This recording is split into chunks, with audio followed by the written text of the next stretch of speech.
anger. What is the cause of anger? Rather, what is the root cause of anger? Should we suppress our anger? Or is there another way to approach anger? Is there another way to approach anger rather than, just suppressing all of emotions and then just keeping them down there? What is the right approach? Are there times when anger is necessary? Are there situations where anger is the reaction which is needed and it is 100% justifiable? These are the questions we will be dealing with today. So anger, I'm sure we've all experienced anger from time to time. Some of us may experience it more than others. One thing is for certain, it's difficult to tell if a person is experiencing anger or not, because while some of us may be expressive about our anger, we may be loud about it and we may put it out there, and I think I'm one of those people, other people are much more silent about their anger. They're irritable, they're inside, they do not like situations and scenarios, and they're grumpy inside, but it does not show. However, anger is something fundamental. Everyone experiences anger. But how necessary is this emotion of anger? There are moments where some of us have faced extreme episodes of agitation, where we were really triggered, where we were really pissed off and we really wanted to just, but how is it in our control? If we had a choice to not be angry, could we do it? Could we not get angry? Science has shown that on a medical kind of approach, on like a physical body approach, it's not good for your body. It's not. It has been linked with detrimental health effects such as heart attacks, increase in blood pressure, strokes, different kinds of medical conditions. Lord Buddha described anger as holding a hot red coal and then throwing it at this other person and hoping it would hit him. You may hit or miss that other person, but one thing's for sure, you are going to burn your hand holding that hot red coal. So is it useful? So to answer this question, I think what is needed is an analysis into our minds and into the scenarios where we were angry. And it's good to know that we have enough ammo to work with, because anger is not going away anytime soon. It's here to stay for a long time unless we do something about it. But then the other question arises, there are two groups of people, I think. People who really want to work on their anger and people who believe that anger is necessary. Some people believe that, by not being angry, you are just being a passive human being. By being a passive human being, you are just letting other people run over you. You are being like a carpet where other people just walk over you and take advantage of you. So what's the approach? What's the approach to anger? I think when talking about like a Buddhist perspective, the entire point is to understand this emotion and where it arises from. I googled how to deal with your anger management, and some of the tips that came up were examples of that would be like focus on your breathing, focus on breathing in and out, or count to 10 and then count backwards, distance yourself from this entire experience, and things like that. Now, while these solutions may work sometimes, I don't think it gets to the root cause of the problem. And I think if only you solve it at the root, the leaves will start to flourish. In the sense, if it's a tree and if the branch, there's something wrong with the branch, applying medicine to the branch or plastering the branch is a temporary way to fix it. However, the better way is to dig up the soil, get to the root and apply medicine in the root. And that is essentially what we will be doing today. So again, what is the root cause of anger? In order to understand this, we have to understand that there is a difference between our environment and the ideal we have of our environment, the standard we have of our environment. Now, these are two very different things. We expect our external environment to be in a particular way. Why do we expect it to be in a particular way? Because when it's in a particular way, it has given us a certain sense of happiness. So when the environment is able to give us a certain sense of happiness, automatically our reaction is to value this. We value things which make us happy. That's the example of friends. The people we hang out with, they've made us happy. These friends, they've made us happy. So we decided to keep them with us for a long period of time. We decided to call them a friend so that we can get this happiness transaction continuous throughout. You don't hang out with the people you don't like because they don't give you anything. They don't make you happy. If the people you did not like made you happy, that doesn't exist, no? If you like a person, he automatically becomes someone you want to associate with. Why? You value that feeling. You value the feeling you get when you are with a particular person. So the same is with parents. Anything we value, it's inherent because it has given us something. It has given us a certain sense of joy. And the problem comes when our environment, our parents, let's take our parents because that's something I relate to. My parents have given me so much joy. And I think my problem was I always expected them to give that happiness. I wanted them to be proud of me no matter what I did, no matter whatever decisions I took, because that is what a parent is supposed to do. They are supposed to be supportive towards your children. They're supposed to be able to nurture them and be the best version of themselves. But this is a dangerous ideal to have, because that, although is a very good is a good idea of what a parent is, it's not reality. It's not reality at all. And if we try really hard for our parents to become that way, we automatically get agitated at that. And you can take this example to anything. Say you're like driving. Oh man, I'm telling you, so many people are angry. So many people, like when you go to the road and you see people driving, you see how like the slightest mishap in the road, it causes people to get triggered so much. I've seen people get down out of their vehicles, pull other people out of the other vehicle and just beat them up. And I'm like, damn, some people are like really angry. Some people are waiting for a moment to put all that anger and frustration out.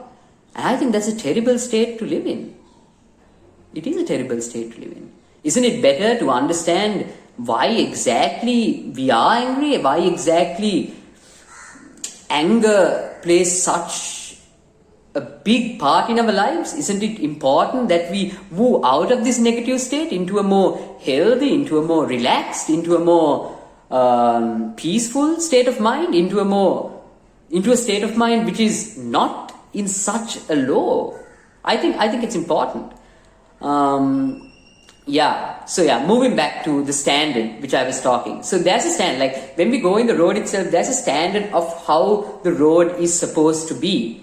We want people to follow a particular discipline as we go in the road. And whenever someone cuts all of a sudden in front of us, the first reaction is to get pissed off at that. Why? Because we are holding on to a standard in our head of how the world should be. Now, although this is noble, this standard we are looking for, it is extremely impractical to expect it in the external environment, because this world does not work according to the way we want it to, according to the idol we have in our mind. And the idol we have in our mind, the standard we have in our mind is ever changing. That's the funny thing. Like, just because, what I'm trying to say is, just because that idol is fulfilled doesn't mean you will be satisfied, doesn't mean you will be happy. You will be happy for a while, but that happiness will go away. I mean, this exactly is the problem. Say you were, I've noticed these days, Traffic has been a lot less because of the entire COVID situation. And I used to hate driving. I used to hate driving because it's so stressful. Like someone would put something out of somewhere and it would like always like it would be a frustrating experience to drive. But now that the vehicles are less, I'm okay with it. However, there are always other problems which come into play. Like, okay, that's fixed, but that didn't fix my life just because the road was fixed. So if we are so convinced that, everything will be all right once our immediate problem is fixed, then we are living in an illusion. No matter how many problems we fix in the outside environment, there will always be another problem which will come to bug us. And this process is never ending if we are going to keep fixing one problem after the other, after the other, after the other, because the world does not function that way. This world is extremely unsatisfactory. Different people have different ideals, and that's the truth. That's the truth of the matter. The problem is, so us having that particular ideal. I'll give you another example why it is unrealistic to have a fixed ideal of how the world is supposed to be. Why it's unrealistic to expect a discipline out of the world outside, out of your parents, out of your friends, out of your lovers, out of common general in public, out of our politicians, out of everyone. Although this is noble, it's noble for the outside environment to have those good qualities, but I'm saying it's unrealistic. An example would be, an exercise would be, so this would take around a minute. So for a minute, I want you to close your eyes and focus on an image. Visualize the image which means a lot to you. Visualize the image of something you hold dear. It can be a dog, a lover, a parent, an object, whatever it is.